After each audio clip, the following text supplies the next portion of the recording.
Hello बच्चों।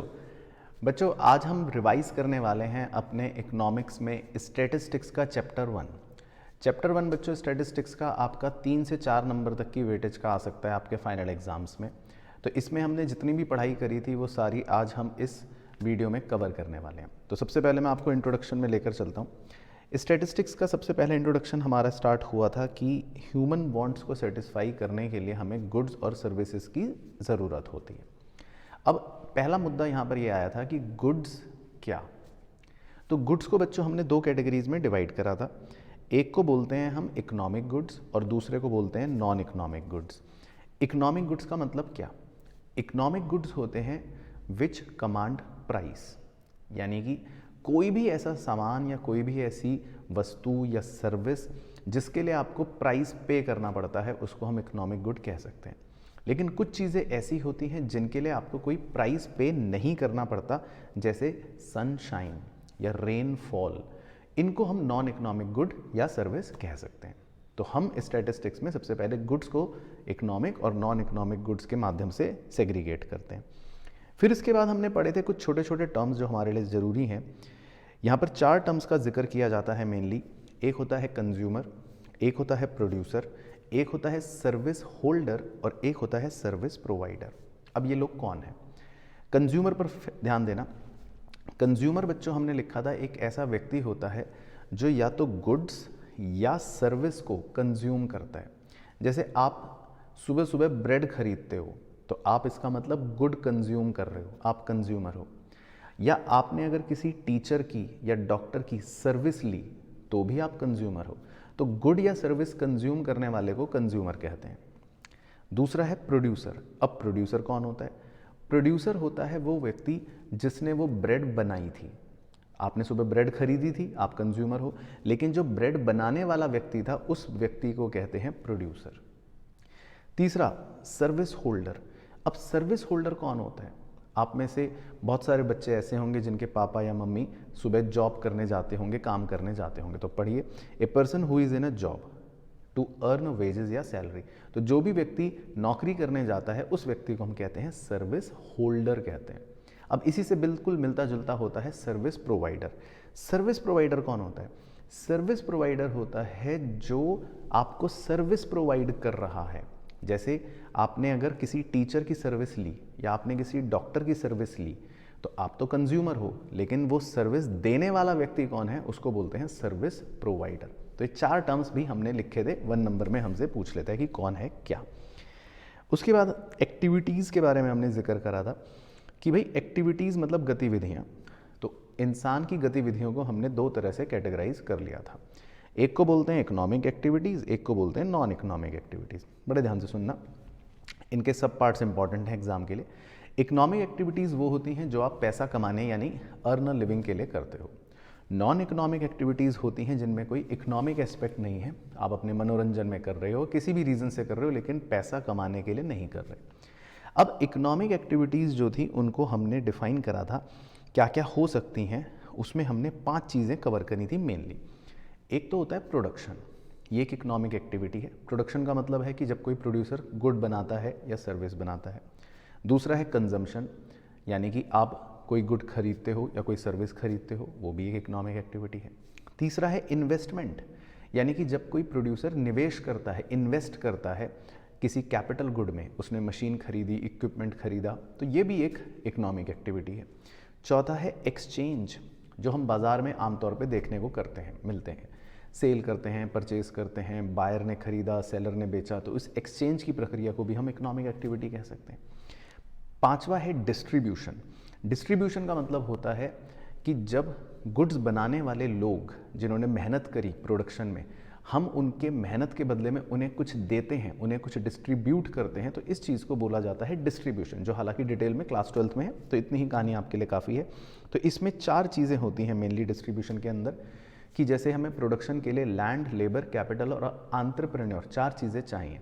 तो हम लैंड के बदले में रेंट देते हैं, लेबर के बदले में वेजेस देते हैं, कैपिटल के बदले में इंटरेस्ट देते हैं और एंटरप्रेन्योर के बदले में उसको प्रॉफिट देते हैं। तो इसे हम डिस्ट्रीब्यूशन एक्टिविटी कह सकते हैं।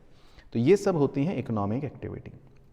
लेकिन नॉन इकोनॉमिक एक्टिविटी कौन सी हो सकती है? सामाजिक।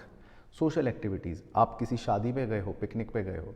दूसरी रिलीजियस आर्थिक एक्टिविटी, आप सुबह मंदिर गए हो, आप पूजा करते हैं, तो ये सब नॉन इकोनॉमिक एक्टिविटी हैं। तीसरा चैरिटेबल, आप कोई चैरिटी करते हो, आप डोनेशन देते हो, ये सब नॉन इकोनॉमिक एक्टिविटी हैं।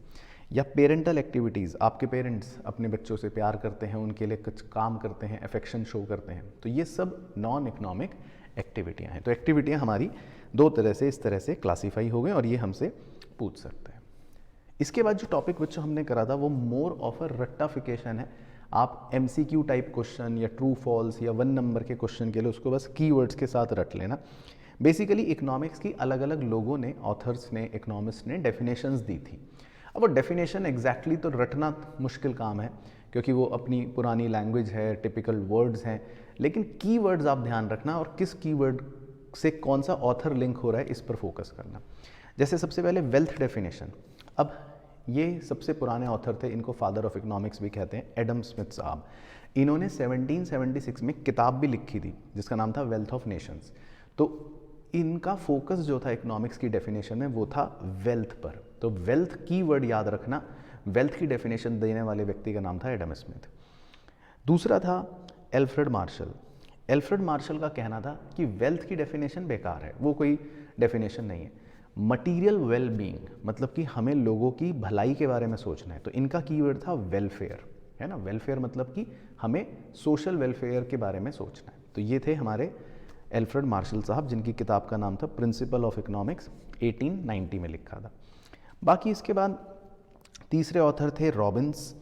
रॉबिन्स ने मार्शल का भी क्रिटिसिज्म करा और उनका कहना था कि मेरी डेफिनेशन इकोनॉमिक्स की जो रिलेट करेगी वो करेगी स्केर्सिटी पर, और जो हम माइक्रो इकोनॉमिक्स में इनफैक्ट पढ़ते भी हैं।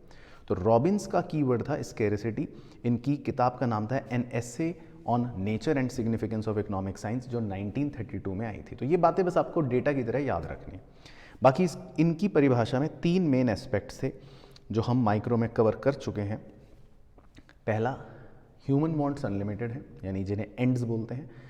रिसोर्सेज लिमिटेड हैं, जिन्हें हम मीन्स बोलते हैं।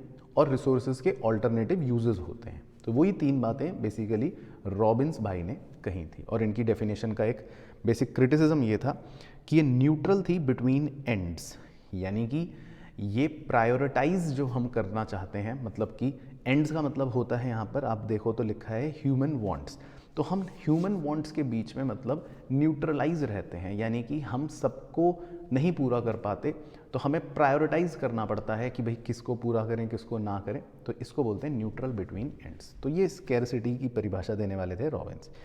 बाकी रॉबिन्स की परिभाषा जो थी उसको पॉजिटिव माना जाता है, नॉर्मेटिव नहीं। पॉजिटिव नॉर्मेटिव क्या है, ये माइक्रो इकोनॉमिक्स में भी कवर होता है। पॉजिटिव जो होता है वो फैक्ट बताता है, नॉर्मेटिव एक ओपिनियन बताता है कि क्या होना चाहिए। उसके बाद थे अगले ऑथर पॉल ए सैमुएल्सन। तो ये काफ़ी मॉडर्न इकोनॉमिस्ट थे क्योंकि इनकी परिभाषा जो थी वो थी ग्रोथ से रिलेटेड, यानी इनका कीवर्ड था ग्रोथ। और इनकी डेफिनेशन को अगर आप देखेंगे तो इसमें मार्शल और रॉबिन्स दोनों के ही एलिमेंट्स को जोड़ा गया था। तो ये इनकी खासियत थी। तो इस डेफिनेशन को काफ़ी कॉम्प्रिहेंसिव माना गया क्योंकि ये काफ़ी लेटेस्ट डेफिनेशन थी, पॉल ए सैमुएल्सन, नाम याद रखना है। तो ये तो हो गए बच्चों हमारे डेफिनेशन। फिर हमने इकोनॉमिक्स के नेचर के बारे में कुछ आपके साथ लिखा था, वो भी रिवाइज कर लेते हैं।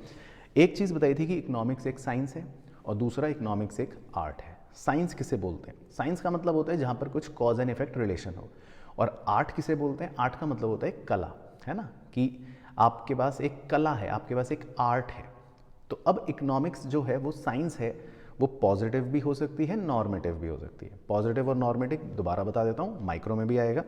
पॉजिटिव मतलब जो फैक्ट्स बताता है, और नॉर्मेटिव मतलब जो थोड़ा सजेशंस देता है, ओपिनियंस देता है। जैसे मान लो मैंने एक फैक्ट बताया कि भाई मैंने ताली बजाई, तो ये पॉजिटिव बात है। लेकिन अगर मैं इसी को एक ओपिनियन की तरफ कुछ कह दूं कि मुझे ताली नहीं बजानी चाहिए, तो ये नॉर्मेटिव हो जाता है। तो ये मतलब होता है पॉजिटिव और नॉर्मेटिव का।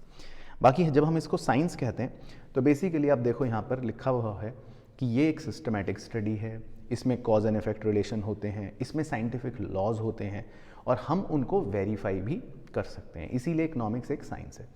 लेकिन अगर आप आर्ट की तरफ देखो कि इकोनॉमिक्स एक आर्ट है, यानी कि ये एक प्रैक्टिकल एप्लीकेशन है नॉलेज का। अब देखो, मान लो सबके हाथ में एक तलवार दे दी जाए और बोले जाओ चलाओ इसको, तो तलवार हर कोई नहीं चला सकता, उसके लिए कला है। तो इसी तरह इकोनॉमिक्स पढ़ तो सब लेते हैं, लेकिन उसको अप्लाई करना एक कला है। तो इसीलिए इकोनॉमिक्स को कहा जाता है इट इज़ एन आर्ट। तो हम अपनी प्रैक्टिकल एप्लीकेशन करते हैं नॉलेज की, तो इसीलिए इकोनॉमिक्स जो है वो एक आर्ट के तौर पर भी देखा जाता है। बाकी इसमें फिर एक और टॉपिक जो डिफरेंस के फॉर्म में हमसे पूछ लेता है वो है मेनली माइक्रो इकोनॉमिक्स और मैक्रो इकोनॉमिक्स। ये हम माइक्रो में भी वैसे पढ़ते हैं, लेकिन बेसिक बता देता हूँ आपको। माइक्रो इकोनॉमिक्स होता है इंडिविजुअल यूनिट की स्टडी, जिसमें हम डिमांड और सप्लाई मेन टूल्स के सहायता से पढ़ते हैं, और इसको प्राइस थ्योरी भी बोला जाता है। जबकि मैक्रो इकोनॉमिक्स जो होता है वो पूरी इकोनॉमी का एज अ होल हम स्टडी करते हैं, जिसके टूल्स होते हैं एग्रीगेट डिमांड और एग्रीगेट सप्लाई, और जिसको हम दूसरे नाम से इनकम एंड एम्प्लॉयमेंट थ्योरी भी बोलते हैं। तो बेसिकली ये भी आपसे एक डिफरेंस पूछ सकता है। फिर इसके बाद हमने पढ़ा था कि स्टैटिस्टिक्स क्या है। अब आ जाते हैं हम थोड़े चैप्टर के मेन पार्ट पर। अब स्टैटिस्टिक्स की डेफिनेशन अगर आप पूछे तो आप जो नोट्स में लिखवाई थी वही लिखना, मेनली कि जो सेकंड वाली है कि टर्म स्टैटिस्टिक्स का मतलब है कि it is synonyms with collecting, presenting, organising and data and drawing relevant conclusions from it. लेकिन हाँ, स्टडी पर्पज से हम स्टैटिस्टिक्स को दो सेंस में कवर करते हैं। एक को बोलते हैं सिंगुलर सेंस और एक को बोलते हैं प्लूरल सेंस। प्लूरल सेंस का मतलब होता है जब हम क्वांटिटेटिव इंफॉर्मेशन की बात करते हैं, लेकिन सिंगुलर सेंस का मतलब होता है जब हम मेथड्स की बात करते हैं, तरीके, है ना। तो ये हम आगे भी कवर करेंगे। तो देखो, बाकी स्टैटिस्टिक्स तो आपको पता ही है कि क्या होता है। एक डेटा होता है, उस डेटा को हम पहले कलेक्ट करते हैं, प्रेजेंट करते हैं, ऑर्गेनाइज करते हैं और उसके बेसिस पर कुछ रिजल्ट निकाल लेते हैं, दैट इज स्टैटिस्टिक्स। तो अगर मैं पहले प्लूरल सेंस की बात करूं, प्लूरल सेंस का मतलब होता है कि जहां पर हम सिर्फ डेटा की बात कर रहे हैं, जानकारी की बात कर रहे हैं, तो उसके कुछ फीचर्स हैं। जैसे पहला कि statistics are aggregates of facts. अब मान लो मैंने आपको सिर्फ एक बात बताई कि 1000 रुपये is the pocket money of Manas, तो इससे क्या होगा, कुछ भी नहीं। लेकिन मुझे आपको 2-3 बातें और बतानी पड़ेंगी। जब खूब सारे फैक्ट्स मिल जाते हैं, यानी कि एग्रीगेट हो जाते हैं, तब कुछ स्टैटिस्टिक्स बन सकता है कि भाई 800 रुपये राजू की सैलरी है, 600 रुपये पूजा की पॉकेट मनी है। तो मतलब बहुत सारे फैक्ट्स का समूह होता है स्टैटिस्टिक्स। दूसरा feature, statistics are affected to a marked extent by multiplicity of causes. इसका मतलब होता है कि किसी भी एक स्टैटिस्टिक्स के पीछे बहुत सारे फैक्टर्स उसको प्रभावित करते हैं, इफेक्ट करते हैं। जैसे आपका इलेक्ट्रिसिटी बिल आया 5000 रुपये।